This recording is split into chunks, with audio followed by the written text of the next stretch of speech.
First Dynasty. Narmer.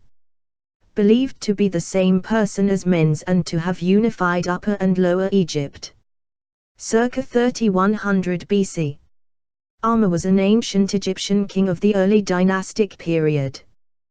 Probably the successor to the proto-dynastic kings Scorpion and Ka. Some consider him the unifier of Egypt and founder of the First Dynasty, therefore the first king of a unified Egypt.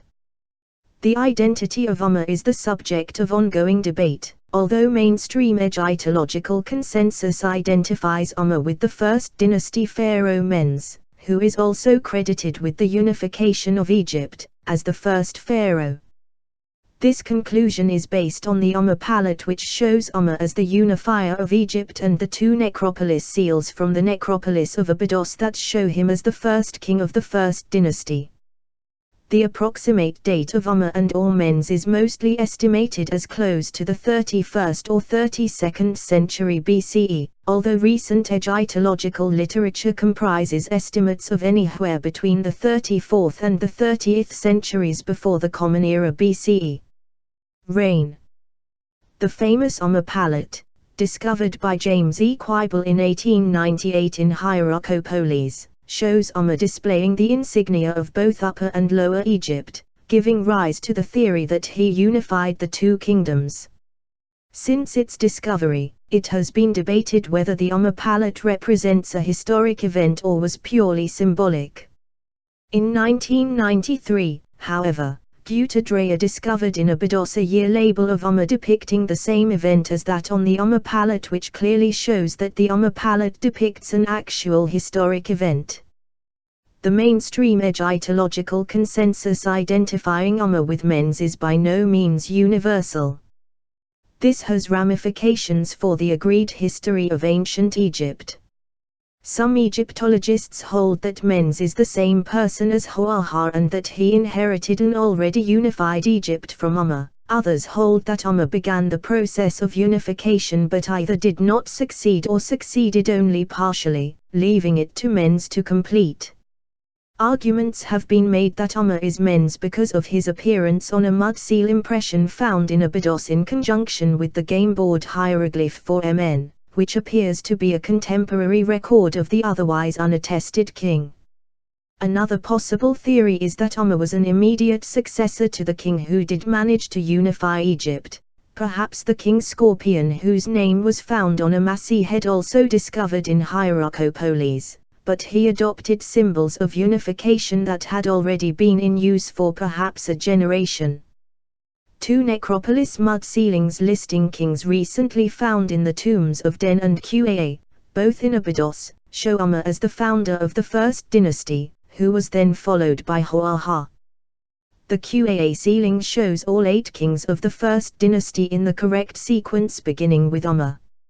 Men's is not mentioned on either list of kings because at that time the name generally used on the monuments was the Horus name, while Men's was a personal name. Until January 2016, Narmer's wife was thought to have been Ithetep, whose name means Ith is satisfied. In this theory, she would have been a princess of Lower Egypt. Inscriptions bearing her name were found in tombs belonging to Narmer's immediate successors Hoarha as well as Dja, which Egyptologists took to suggest that she was the mother of Hoarha.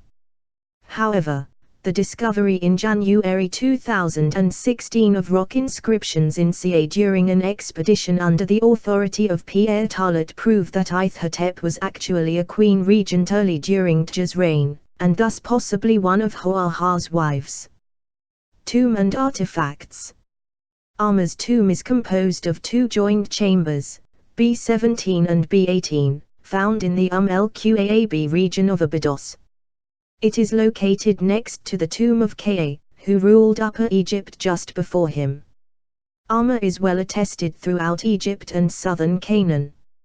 In Egypt his Sirik has been found at 12 sites, 3 in Upper Egypt, Hierakopolis, Akuada, and Abydos, 7 in Lower Egypt, Tarkha, Helwa, Zoyet El Aryan, Tel Ibrahimawad, Esbit El Tel, Mishat Abu Omar, and Kafur Hassan Dawood, and 1 each in the eastern desert, Wadi El Quwash, and the Western Desert, Karga Oasis.